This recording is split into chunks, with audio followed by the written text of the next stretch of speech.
जो भी political party Congress का हाथ थामती है उनके साथ कुछ ऐसा सीन होता है। कांग्रेस पार्टी कहती है मैं तुम्हें बर्बाद कर दूंगी, सामने वाली पार्टी कहती है मैं बर्बाद होना चाहता हूँ, तो ले बर्बाद हो जा भाई। इन शॉर्ट कांग्रेस पार्टी अब एक ब्लैक होल बन चुकी है। वहीं पे आप बीजेपी की बात करेंगे तो बीजेपी के साथ जो अलायंस में पार्टीज आती हैं उनका जो सीट है वो बढ़ता जाता है। और देखिए ऐसा नहीं कि मैं अपने मन से बोल रहा हूँ, ये मैं आपको डेटा के बेसिस पे बता रहा हूँ। जैसे कि आप जेडीयू को देख लीजिए कि 2020 में जब इलेक्शन हुए तो जेडीयू के पास 43 सीट, थोड़ा स्ट्रगलिंग चल रहा था। लेकिन जब 2025 का इलेक्शन हुआ और कल रिजल्ट आया तो पता चला कि भाई जेडीयू के तो 85 सीट हो चुके हैं। मतलब आप कह सकते हैं कि सीटों की संख्या ऑलमोस्ट डबल हो गई। वहीं पे बिहार के अंदर देख लीजिए, आरजेडी को देख लीजिए। जब आरजेडी ने कांग्रेस का हाथ थामा था पिछले इलेक्शन में तो उस समय पे ये लोग 75 सीटों पे थे। लेकिन इस बार जब इलेक्शन हुआ, कल रिजल्ट आया तो पता चलता है कि भाई ये तो 25 सीटों के ऊपर ही सिमट के रह गया। मतलब 50 सीटों का एकदम डायरेक्ट नुकसान हुआ। तीसरा केस अगर आप देखेंगे तो ये एक वीआईपी जोक है। वीआईपी जोक मैं इसलिए कह रहा हूँ, आप समझ जाएंगे।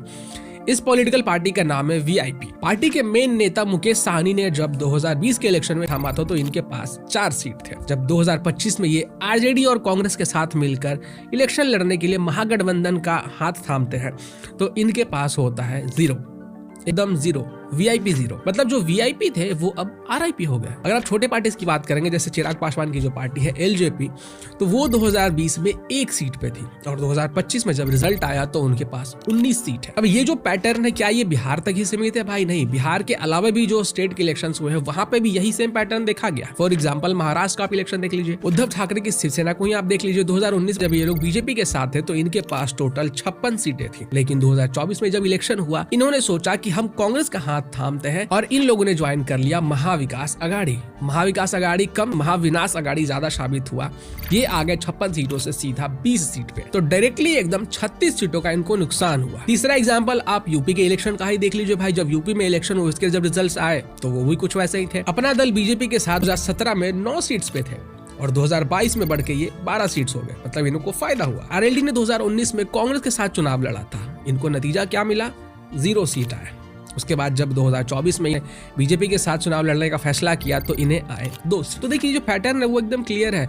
चुनाव बदलते रहते हैं, स्टेट बदलते रहते हैं, लेकिन जो पैटर्न है वो सेम रहता है। कांग्रेस का हाथ जो थामता है वो बर्बाद हो जाता है, फिर वो चाहे तेजस्वी यादव हो या फिर वो शिवसेना वाले उद्धव ठाकरे हो। अब मैं आपसे जानना चाहूंगा कि क्या ये सिर्फ बैड लक है या फिर कांग्रेस पार्टी एक्चुअली में पैरासाइट बन चुकी है, जो जिन पार्टी के साथ गठबंधन में रहती है पैरासाइट बन चुकी है, जो जिन पार्टी के साथ गठबंधन में रहती है उन्हीं का खून चूस जाती है, मतलब उनका जो वोट बैंक है उन्हीं को खा जाती है। तो हुई ना वही बात, मैं तुम्हें बर्बाद कर दूंगी। तो प्रशांत किशोर जी कहाँ से हैं बैठे हुए? रुक जा मेरे भाई, रुक जा, मैं बताऊंगा वो कहाँ है। प्रशांत किशोर के बारे में मुझे पता है वो कहाँ है। मेरे भाई आप पहले ये बताओ बात क्या है।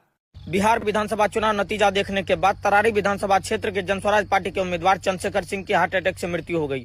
अब मैं पूछना चाहता हूं कि मृत्यु का जिम्मेदार कौन है? क्या इनके शारीरिक और मानसिक स्वास्थ्य जिम्मेदार है या जनस्वराज पार्टी ने इनसे करोड़ों रुपए लेकर के टिकट बेच दिया, इनको मैनिपुलेट कर दिया और अब जब इनका सारा पैसा बुड़ गया तो अब इनको हार्ट अटैक आ गया और ये मर गए। तो प्रशांत किशोर जी कहाँ से हैं बैठे हुए? प्रशांत किशोर को आकर के जवाब देना पड़ेगा कि ऐसे लोगों को मैनिपुलेट करने का जो ओ भाई रुक जा, आराम से सांस ले लेकर बोल मेरे भाई, सांस ले लेकर बोल दे। उसकी वहां प्रशांत किशोर की सांस बंद हो रही है मेरे भाई। आराम से बोल, हमारे जिम्मे में पड़ जाएगा वो। जब से चिराग पासवान जी ने ये कहा है, प्रशांत के निधन के बाद ये खाता भी नहीं खोल पाए और कह रहे थे कि मैं राजनीति से संन्यास ले लूंगा अगर जेडीयू 25 सीट से ज्यादा आती है तो वो अपनी बातों पे खरा उतरे।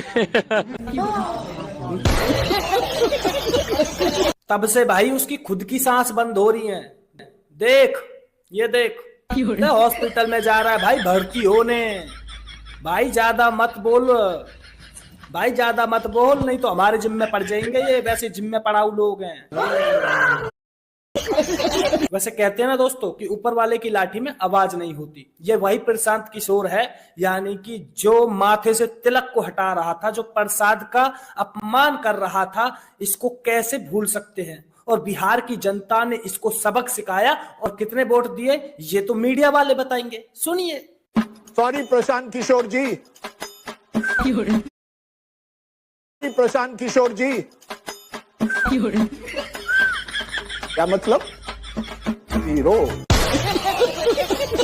चाचा ऐसे कौन बताता है? ये तो वैसे ही हॉस्पिटल में जा रखा है, इसकी वैसे ही सांस बंद हो रही है, ये वैसे जिम में पराऊ लोग हैं।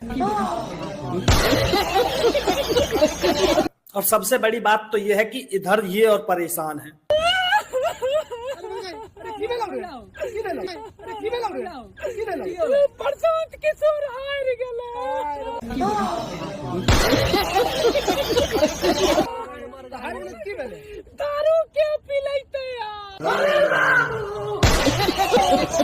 और अभी तो ये भी ना पता है कि मनीष कश्यप कहाँ है।